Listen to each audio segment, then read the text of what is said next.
19 lições de pedologia. Igor Fernando Lepsch. Editora Oficina de Textos. Como age o intemperismo físico? O intemperismo físico promove a fragmentação das rochas, aumentando suas superfícies expostas às intempéries e produzindo condutos por onde a água pode penetrar.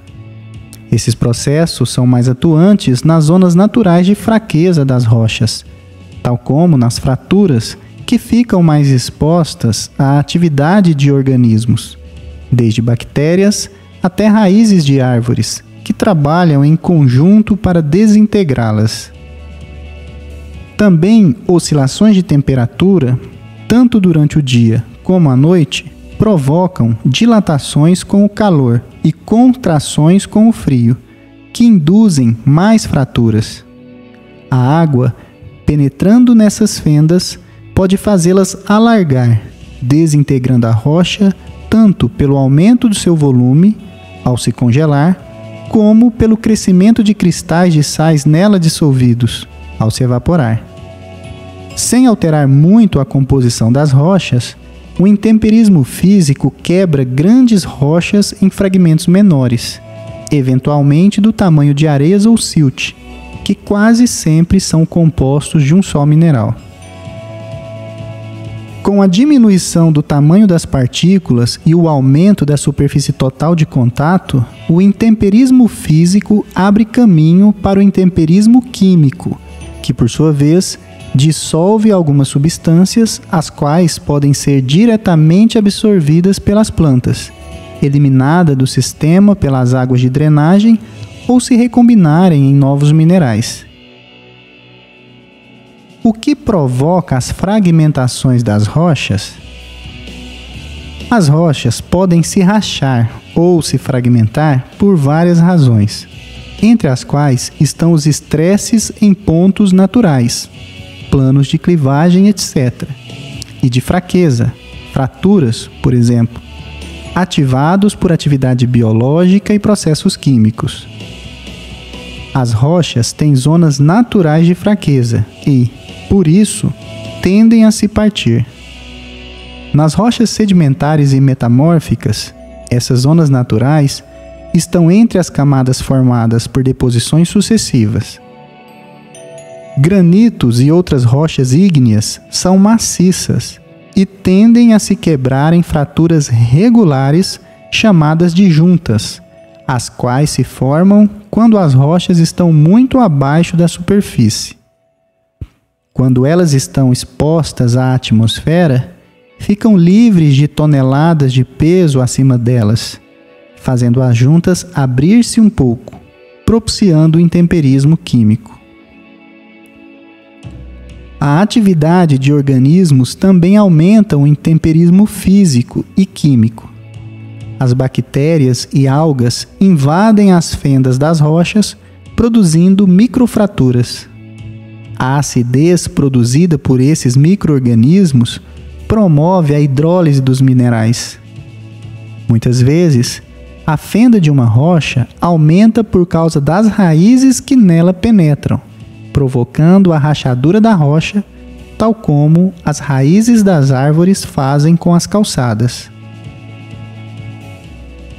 O congelamento da água nas regiões frias e a cristalização dos minerais nas regiões áridas provocam o alargamento das fendas.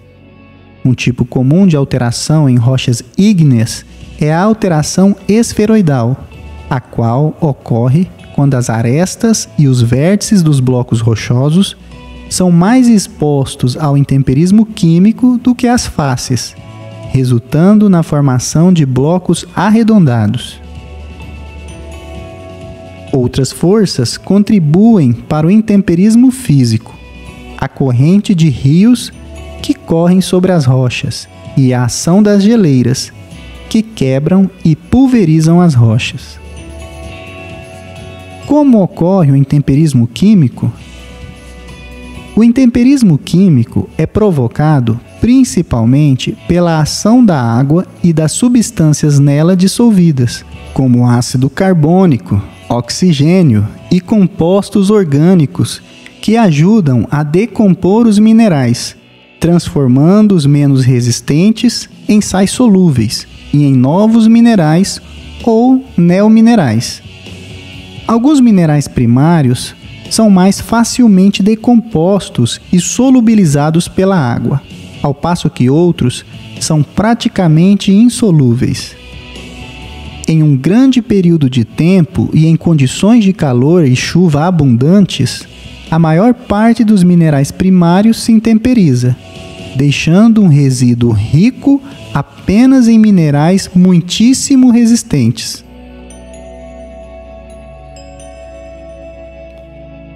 Reações do intemperismo químico. Entre as várias reações químicas do intemperismo, destacam-se a. Dissolução, b. Oxidação e c. Hidrólise. Na dissolução, os minerais se desfazem ou se dissociam na água. Na oxidação, eles reagem com o oxigênio e, na hidrólise, eles reagem com a água. Dissolução. Os íons antes organizados em cristais sólidos se desorganizam quando em contato direto com a água para formar uma solução salina aquosa. Um exemplo é a dissolução da halita, cloreto de sódio, que, em contato com a água, se dissocia nos cátions de sódio e ânions de cloro. Contudo, são muito raros os minerais que se dissolvem tão facilmente. A maior parte reagem com os íons H+ e OH- dissolvidos na água ou com o oxigênio do ar, formando novos minerais, como as argilas, e substâncias solúveis. A ação da água é aumentada pelo gás carbônico do ar nela dissolvido. Portanto, a água que promove o intemperismo é uma solução gaseificada com gás carbônico. Com essas reações, acontecem mudanças de densidade e de volume nos diferentes minerais das rochas, o que causa forças de distorções, aumentando também o intemperismo físico. Hidrólise.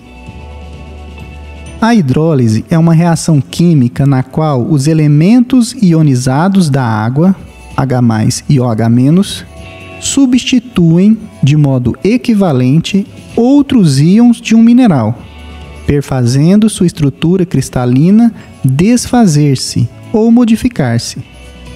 Provavelmente, este é o mais importante processo de transformação dos minerais primários em argilas e de liberação de cátions e de sílica solúvel. Tais cátions são tanto aqueles responsáveis pela nutrição vegetal, como cálcio e potássio, como outros que causam acidez ou toxicidade às plantas. Por toda essa importância, vamos abordar com um pouco mais de detalhe esse tipo de reação do intemperismo. Uma pequena porção de moléculas de CO2 dissolvidas na água que penetra no regolito reage, formando ácido carbônico.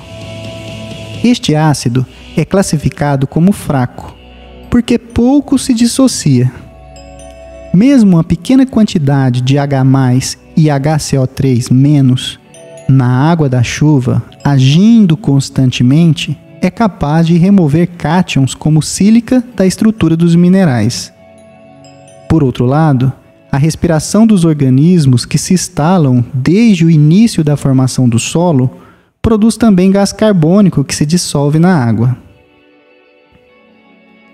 Os pequenos íons de hidrogênio do ácido carbônico têm grande poder de penetração no interior dos cristais e, ali instalados, causam um desbalanceamento de cargas elétricas, o que provoca a remoção e difusão de cátions como ferro, potássio, sódio, magnésio e cálcio. Tais cátions, por sua vez, reagem com as hidroxilas da água, formando bicarbonatos. Nesse processo, tanto o silício como o alumínio dos tetraedros podem também ser removidos. O primeiro transforma-se em sílica solúvel. O segundo, depois de solubilizar-se na água na forma de cátion do alumínio, Al3+, combina-se com a água para formar octaedros com as hidroxilas. Tetraedros de ácido silícico e octaedros de hidróxido de alumínio, quando livres na solução do solo, podem recombinar-se e formar as argilas silicatadas. É o que acontece com o feldspato potássico, que aos poucos libera alumina, sílica e íons de potássio, formando novos minerais como, por exemplo, a argila caulinita. Em condições de intemperismo muito forte, como acontece em algumas regiões tropicais úmidas, essa caulinita poderá posteriormente ser também hidrolisada, perdendo toda a sílica restante e transformando-se em gibsita. Mineral muito estável por ser composto unicamente de octaedros de alumínio. Nessas reações, o potássio e a sílica dissolvidos do feldspato podem também ser lixiviados e levados pelas águas de drenagem para o mar, onde eventualmente podem ser depositados como sedimentos químicos, ou opala biogênica, respectivamente. Entretanto, se esse feldspato, ao se intemperizar, estiver perto da raiz de uma planta, esta poderá absorver diretamente tanto o íon potássico como o íon silícico, que irão para o seu interior, integrando seus processos metabólicos. Em química, o importante processo da hidrólise pode ser entendido como a substituição dos cátions da estrutura dos silicatos primários por íons de hidrogênio presentes na solução que percola no regolito, levando a uma completa destruição desse mineral.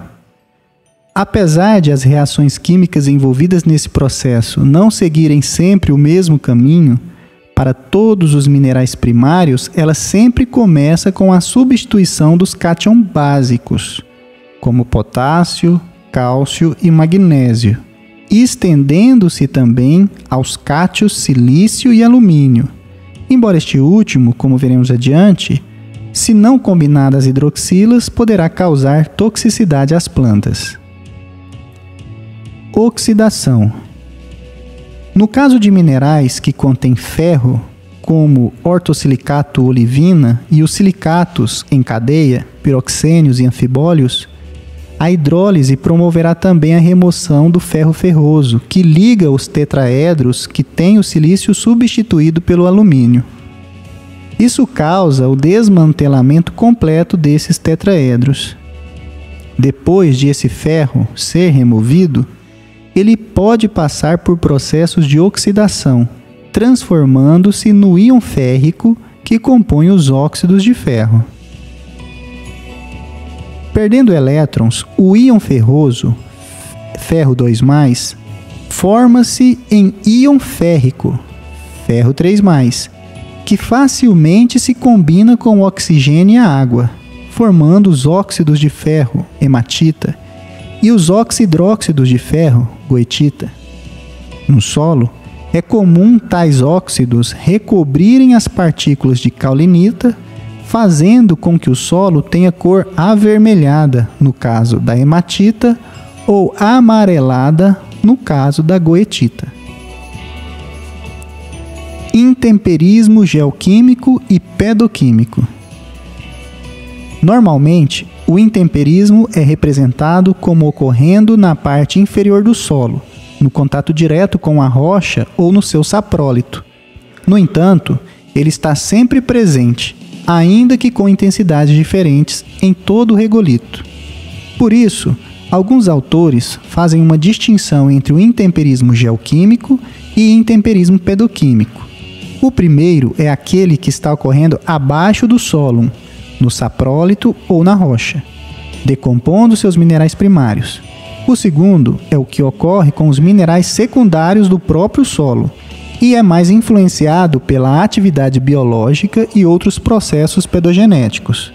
Entre as principais reações que ocorrem com maior intensidade no solo do que na rocha, estão os ciclos alternados de oxidação e redução, a remoção do potássio das micas por hidrólise e a dissolução. Ciclos de oxidação e redução. Íons em contato com o oxigênio se oxidam, perdendo elétrons, adquirindo assim uma carga positiva.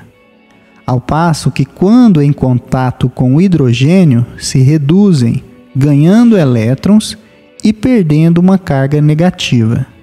No estado oxidado, os íons combinam-se com o oxigênio, formando óxidos que são imóveis no solo, ao passo que, no estado reduzido, os íons podem se mover desde alguns milímetros até quilômetros. As reações de redução são muito induzidas pelo processo de respiração dos organismos do solo, uma vez que eles consomem oxigênio e liberam gás carbônico. Se alguma parte do solo estiver sujeita a flutuações do lençol freático e houver muitos micro-organismos respirando ali, haverá uma alternância de condições de redução nas águas e oxidação na seca. Tais condições fazem com que haja liberação de íons ferrosos dos óxidos e sua posterior precipitação em nódulos ou manchas, formando uma espécie de mosqueado no perfil do solo. A alternância de condições oxidantes e redutoras não somente envolve movimento de íons ferrosos em solução e precipitação dos férricos nos óxidos, mas também outro fenômeno denominado por alguns autores de ferrólise, que consiste na substituição de cátions básicos trocáveis e de alumínio trocável por ferro trocável durante períodos de redução provocados pelo encharcamento. Com o retorno das condições de oxidação, estação da seca, os cátions básicos são facilmente lixiviados e todo o ferro trocável é oxidado e substituído pelo alumínio, que sai dos octaedros para ocupar os pontos de troca vagos. Essa substituição e a saída do alumínio das extremidades da grade cristalina das argilas causam sua desintegração parcial, com liberação de sílica solúvel que pode ser lixiviada, podendo ocorrer a formação do precipitado hidróxido de alumínio. Dessa forma, argilas silicatadas podem ser intemperizadas, formando-se em argilas oxídicas. Processos similares podem ocorrer com íons de manganês. O fenômeno da destruição de argilas por ciclos alternados de oxidação e redução é denominado por alguns autores de ferrólise e pode ser esquematizado segundo as reações mencionadas no box 3.5. Por que algumas rochas se intemperizam mais rápida e profundamente que outras? Conforme vimos na lição anterior, todas as rochas expostas às ações da atmosfera se alteram, mas nem todas o fazem igualmente. Algumas se transformam mais rapidamente que outras, em geral por causa dos ambientes mais úmidos e mais quentes, que muito favorecem os processos intempéricos. Por outro lado, tanto diferentes rochas como diferentes ambientes resultam em diferentes produtos e, em última análise, também em diferentes solos. Portanto, o grau de intemperismo depende tanto de fatores intrínsecos da rocha como extrínsecos do ambiente. 5 são os principais fatores que controlam o intemperismo. A. Propriedades da rocha. B. Clima. C. Presença ou ausência de solo. D. Topografia. E E. Período de tempo em que as rochas estão expostas às condições atmosféricas. As propriedades da rocha-mãe. As diferenças na composição litológica afetam a resistência ao intemperismo, principalmente porque elas comumente são compostas de diferentes minerais, cada um deles podendo ser mais ou menos estável, de acordo com o tipo das ligações de suas estruturas cristalinas. Outro fator é a estrutura da rocha, que condiciona sua suscetibilidade de formar rachaduras e se fragmentar. Via de regra, rochas com cristais menores são mais resistentes do que as de granulação mais grosseira, de mesma composição e em condições ambientais análogas. Como vimos, a unidade básica de construção da maior parte dos minerais primários, os silicatos, são os tetraedros, e sua resistência ao intemperismo aumenta com o número de ligações diretas silício-oxigênio, silício-oxigênio, que os unem para compor os cristais. A resistência diminui à medida que os íons de alumínio substituem os de silício nos tetraedros. As ligações com o alumínio são mais fracas porque seu íon não se encaixa tão bem como o do silício. Portanto, quanto mais tetraedros de alumínio, mais fraca será a estrutura do material. Os feldspatos são exemplos de minerais com tetraedros de alumínio. Já o quartzo possui somente tetraedros ocupados com silício, daí ser um dos minerais mais resistentes ao intemperismo. As ligações mais fracas na estrutura dos minerais primários são os oxigênios comuns às ligações com cátions. Normalmente, é nesses locais da estrutura dos minerais que seus desmantelamentos se iniciam. Minerais com menor estabilidade usualmente contêm maiores proporções de ferro, cálcio e magnésio, e liberam esses elementos mais rapidamente que os minerais mais estáveis.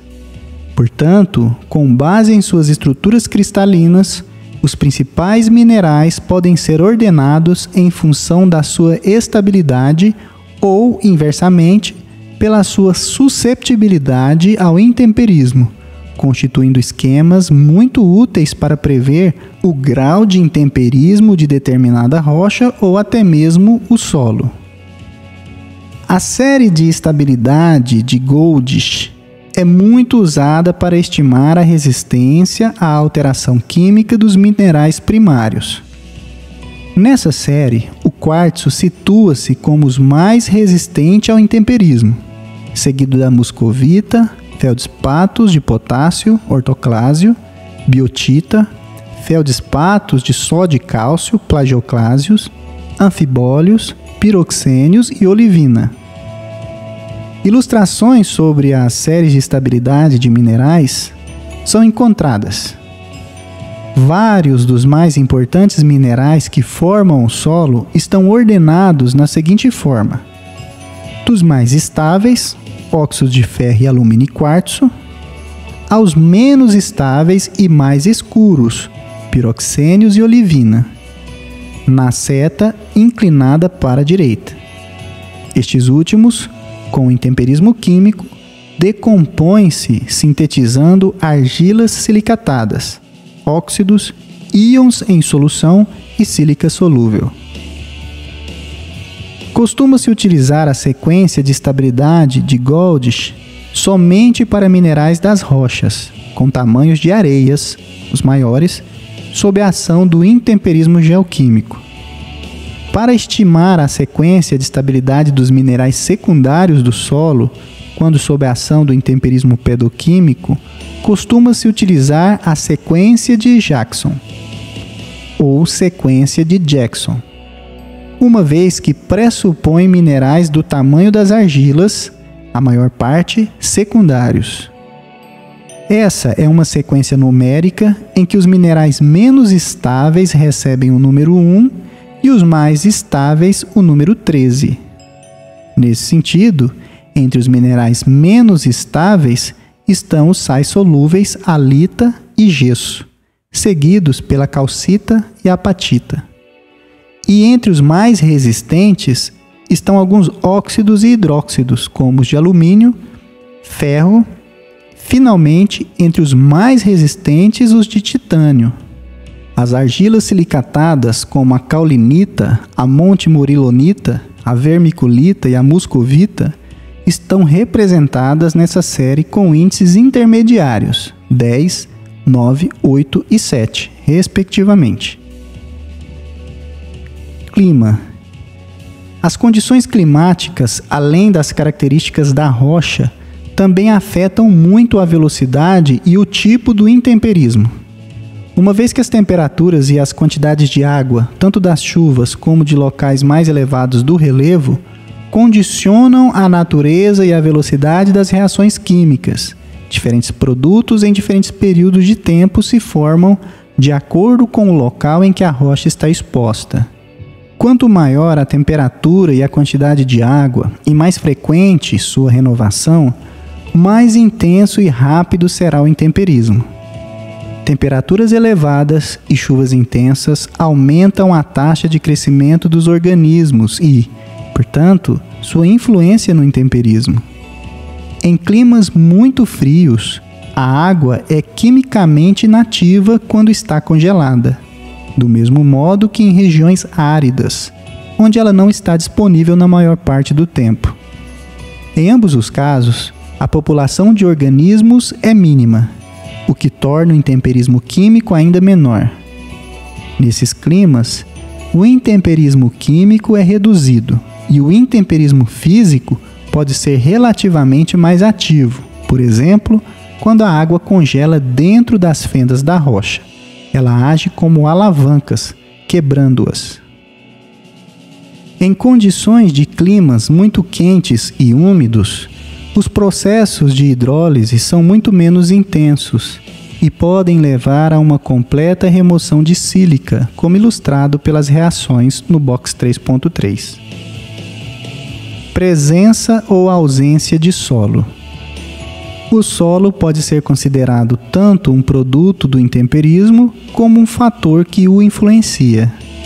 Uma rocha exposta diretamente à atmosfera e à água da chuva intemperiza-se mais lentamente do que se estiver sob uma camada de solo, recebendo a mesma água. O feldspato de uma rocha, que se situa no topo de um matacão, irá se alterar muito menos do que se estiver em um granito próximo, mais abaixo de uma camada de alguns centímetros de solo. Apesar de o matacão estar exposto às mesmas chuvas, a rocha desnuda ficará ocasionalmente seca e, portanto, o intemperismo procederá mais lentamente. Além disso, a água, depois de infiltrar-se no solo, terá composição diferente da água da chuva. Por outro lado, nenhum solo se formará sobre o matacão se a erosão das chuvas carregar partículas soltas para as áreas mais baixas, onde podem se acumular. Quando o solo começa a se formar, ele próprio insere um novo ambiente sobre a rocha subjacente. Ambiente este que favorece cada vez mais o desenvolvimento de seu perfil de intemperização. Retendo água do solo, que serve também para o desenvolvimento dos seus micro-organismos vivos, a rocha, sob influência dele, receberá quase que constantemente essa solução do solo, enriquecida de produtos metabólicos. Essa solução, normalmente empobrecida de oxigênio e bastante enriquecida de gás carbônico e de ácidos úmicos, aumenta a intensidade das reações de hidrólise, alterando muito mais rapidamente os minerais. Por outro lado, fluxos de água movendo-se para as partes mais baixas do relevo e passando por regolitos em decomposição, podem se enriquecer também com os principais solutos de seu intemperismo, sílica e cátions básicos. Isso fará com que os produtos de decomposição dessas rochas que recebem essas águas tenham composição diferente de uma rocha sem influência do solo. Relevo. Ao regular a velocidade e a direção do escoamento das águas da chuva, o relevo controla a quantidade de água que uma rocha ou saprólito recebe. tanto a quantidade de água como o tempo de sua permanência influenciam na liberação e eliminação dos compostos solubilizados pelas reações químicas do intemperismo. Essas reações ocorrem mais intensamente nas partes do relevo onde há mais infiltração, seguida de lixiviação dos produtos solúveis. Na posição de topo quase plano, como nos topos de platôs ou colinas, a boa infiltração e a boa drenagem favorecem tanto a alteração dos minerais como a remoção dos produtos solubilizados. Como resultado, há a formação de um perfil de alteração muito profundo e bastante intemperizado, onde a sílica será removida de forma que os minerais secundários aí formados tendem a ser óxidos de ferro e de alumínio. Em caso de haver somente perda parcial, há a formação de caulinita. Nas encostas muito íngremes, o perfil pode não se aprofundar, porque o material desagregado, em início de alteração, é carregado pela erosão. No entanto, em áreas menos íngremes, parte da água escoa superficialmente e parte infiltra no solo, carregando para a subsuperfície muitos dos produtos solubilizados, que podem ser cátions básicos, bases, íon ferroso e ácido silícico. Nas áreas mais baixas do relevo, as águas podem ficar muito tempo em contato com o regolito e, durante a maior parte do tempo, estão saturadas por esses componentes solúveis, podendo perder a capacidade de continuar promovendo as reações de alteração dos minerais. É comum, além disso, haver síntese de novos produtos a partir daquelas substâncias solubilizadas, como a formação de argilas do tipo 2:1, quando há grande quantidade de cátions solúveis e, outras vezes, síntese de compostos ferrosos a partir da oxidação dos íons ferrosos em íons férricos, formando ferrihidritas, e outros óxidos como goetitas, que formam nódulos ferruginosos, plintita e petroplintita. Tempo. Quanto mais tempo uma rocha ou um saprólito estiver sob a ação do intemperismo, maior será sua alteração.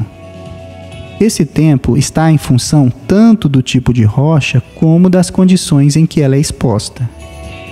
Em condições de clima pouco pronunciado, como os muito frios ou os secos, quando as taxas de intemperização são pequenas, um tempo mais longo é necessário para formar um perfil de alteração de alguns centímetros de espessura, se comparado a condições de um clima tropical úmido bem mais atuante.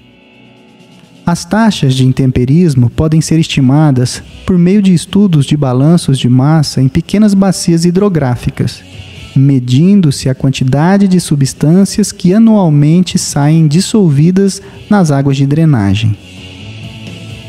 Em um clássico trabalho sobre o assunto, valores variando de 20 a 50 metros por milhão de anos foram considerados como representativos da velocidade de aprofundamento do perfil de alteração, sendo que os maiores valores referem-se aos climas quentes e úmidos com rochas de fácil decomposição.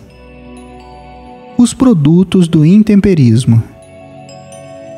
O intemperismo fornece uma imensa quantidade de materiais que são imprescindíveis para a nossa vida, porque estão relacionados tanto à vida no solo como ao seu aproveitamento na construção civil e na indústria. Além disso, muitas são as jazidas minerais formadas pelo intemperismo. Para termos ideia acerca desses produtos, vamos imaginar o que pode ocorrer quando uma rocha granítica situada em uma mata na encosta de uma montanha for intemperizada em condições de clima quente e úmido e sob um solo de 1 metro. Esse granito, ainda não afetado pelas intempéries, é composto de uma série de agregados cristalinos, grãos, de diferentes minerais, com maiores quantidades de feldespato com potássio, ortoclásios, feldespatos com sódio e cálcio, plagiocláusios e quartzo, e em menores quantidades micas, biotita e muscovita e anfibólios. Imaginemos agora que esses cristais sejam como os grãos de café unidos, tal como uma analogia do início dessa lição. A água das chuvas, agora carregando certa quantidade de ácido carbônico, depois de passar pelo solo sobre o granito, se enriquece com ácidos úmicos, aumentando seu poder de hidrolisar minerais. Quando essas águas chegam até os agregados cristalinos da superfície enterrada desse granito, os anfibólios e a biotita são os primeiros a sofrer alteração, conforme a série de estabilidade de Bowen, onde, por meio da hidrólise, formam caulinita e, em seguida, com a oxidação, formam óxidos de ferro.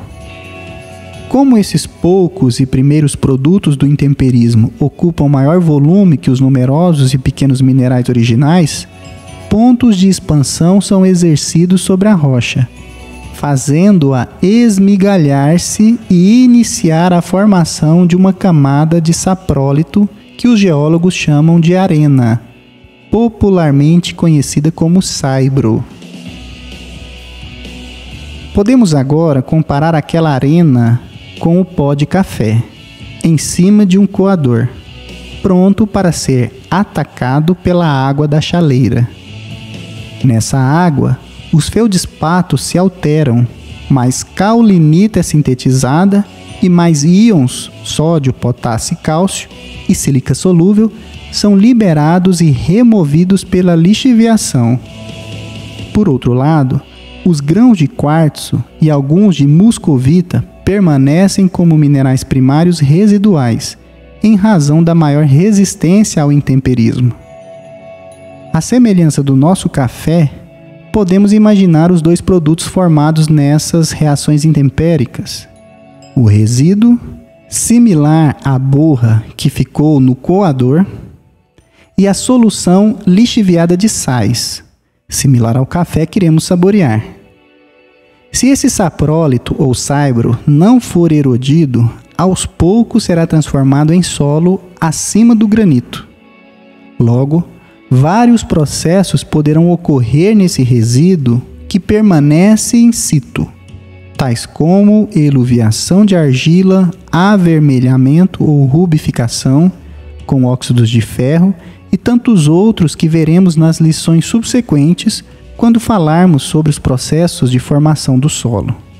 Por enquanto, vamos imaginar que ocorreu um escorregamento na nossa íngreme encosta, fazendo que todo o regolito, solum, saprólito, seja removido pela erosão.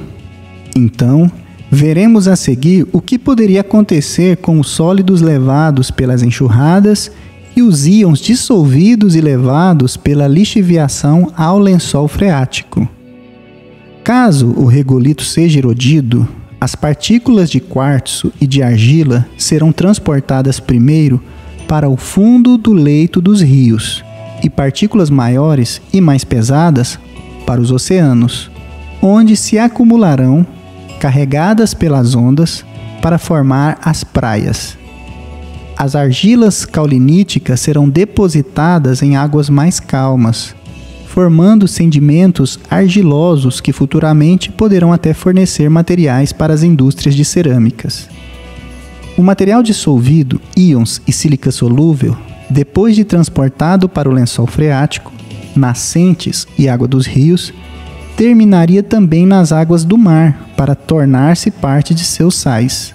Eventualmente, os íons de cálcio e o ácido silícico poderão formar evaporitos, à semelhança de nosso café solúvel, no qual se pode destacar alguns importantes, como os depósitos de cloreto de sódio, halita, ou de potássio, silvita, e as carapaças calcárias ou silicosas de organismos marinhos, como conchas, corais e diatomáceas. Em resumo, com o avanço do intemperismo, os minerais das rochas vão se desintegrando e se decompondo. Com o tempo, cátions básicos e sílica vão sendo removidos deles. Se não houver erosão e a rocha contiver pouco quartzo, um resíduo cada vez mais rico em elementos como alumínio e ferro e, em menor ocorrência, manganês, titânio, fósforo, urânio, etc., vai sendo deixado para trás.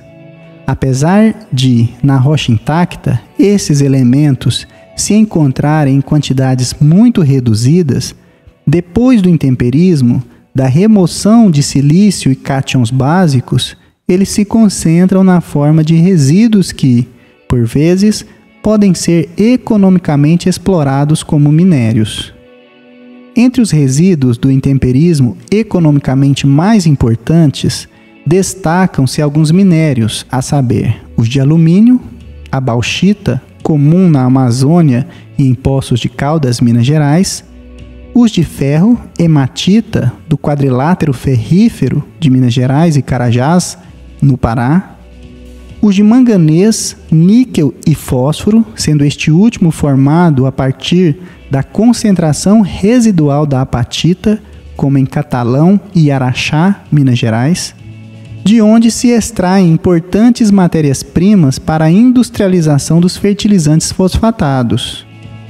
Os produtos que são solubilizados pelo intemperismo podem também se concentrar, ainda que longe desses locais. É o caso, por exemplo, do sódio, que depois de arrastado dos ortoclásios, deposita-se nos mares. Em seguida, se essa água evaporar, pode ser precipitado na forma de evaporitos, muitos dos quais são aproveitados para a mineração da halita ou sal comum. Dessa mesma forma, o potássio retirado dos feldspatos pode vir a formar as jazidas de cloreto de potássio, silvita, hoje a maior fonte dos adubos potássicos que fertilizam os solos lixiviados. Por onde andarmos, na cidade ou no campo, poderemos notar os efeitos do intemperismo sobre as rochas. Todos esses produtos utilizados nas minerações fazem parte da nossa vida cotidiana. No entanto, para os nossos estudos, é de interesse maior o entendimento da origem, constituição e dinâmica das argilas dos solos, uma vez que elas são partículas coloidais com extrema atividade, estando em constante interação com a água, o ar e os nutrientes essenciais aos vegetais, conforme será visto com mais detalhes na próxima lição. E assim, terminamos essa lição. Lembrem-se, após uma pausa, releia ou reouça os textos contidos nos boxes e responda às perguntas apresentadas. Se encontrar algo que não tenha entendido, anote sua dúvida e, depois das aulas, pergunte ao seu professor ou a algum colega. Também consulte os sites de interesses recomendados. Bom estudo e até a próxima lição, quando estudaremos os sólidos ativos do solo.